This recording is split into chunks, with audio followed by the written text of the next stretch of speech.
Sub കളക്ടറെ കാണാൻ ഇരിക്കണോ? സബ് കളക്ടറെ കാണാൻ ഇരിക്കണോ? ഭയങ്കര കാര്യം.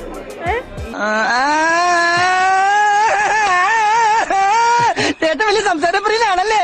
ഡെയിലി സംസാരിക്കാറുണ്ടോ? വല്ലപ്പോഴും സ്വാമി വിവാദം വന്നപ്പോഴാണോ പുള്ളിയെ ശ്രദ്ധിക്കുന്നത്? കുറച്ച് നേരമായി ഞാൻ കാണുന്നുണ്ട് നിങ്ങളുടെ ഈ കളികള്. അവിടെ നിന്ന് ഇവിടെ നോക്കി എത്തി നോക്കാൻ വേണ്ടി മാത്രം ഇവിടെ എന്താ ഉണ്ടായത്? ഒരാള് മരിച്ചു കിടക്കുമ്പോ നിങ്ങളിങ്ങനെ മരിച്ചെന്നോ പറയുന്നത്? മരിച്ചെന്ന് ഞാൻ ആര് പറഞ്ഞു? എനിക്ക് ഇത്തിരി തെണ്ണുണ്ട്. എനിക്ക് പിന്നെ ദണ്ഡമില്ലാണ്ടിരിക്കുവോ?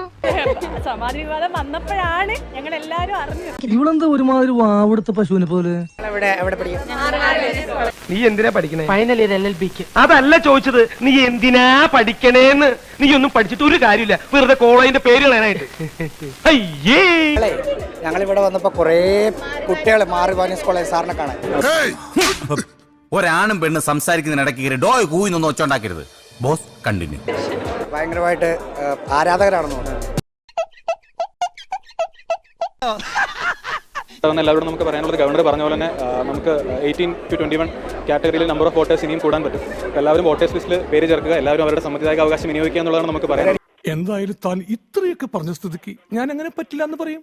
വോട്ട് നമുക്ക് ഇന്നത്തെ ദിവസം നമുക്ക് അതാണ് എങ്കിലും നിങ്ങൾ പറയാൻ പോകുന്ന എന്താണെന്ന് എനിക്ക് മനസ്സിലായി. മഴവിൽ കോമഡി എന്ന ചിത്രത്തിലെ നായകൻ വേലായുധന്റെ പണി അപ്പൊ അറിയല്ലേ? ആരാധകരല്ല. നമുക്കിപ്പം ഡിസ്കസ് ചെയ്യേണ്ടതും പബ്ലിക് ഡിസ്കോഴ്സിലായിട്ട് വരേണ്ടതായിട്ടുള്ള ഒരുപാട് വിഷയങ്ങളുണ്ട്. അപ്പം നീയേ ആ കുഴി കുറച്ചുകൂടെ വലിപ്പത്തിലെടുക്കുക, എന്നിട്ട് അതിൽ കയറി കിടക്കുക. നിന്നെ കൊണ്ട് ഇതിലും പ്രയോജനം അങ്ങനെ ഉണ്ടാവും. ഇവനെയൊക്കെ പഠിച്ചുകൊണ്ട് നടപടികളായിരിക്കും. ഇങ്ങനെ കുറെ ആളുകൾ വരുമ്പോ അവരോട് വോട്ട്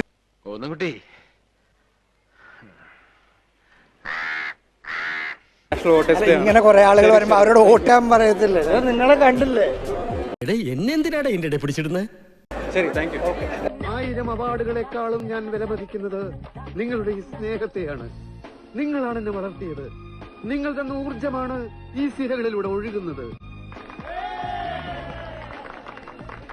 ഞാൻ ടൈഫോയിഡ് പിടിപെട്ട് കിടക്കുകയായിരുന്നു. നിങ്ങളുടെ ശബ്ദം എന്നെ ഉണർത്തി. നിങ്ങൾക്കില്ലാത്ത ടൈഫോയിഡ് എനിക്കെന്തിന്?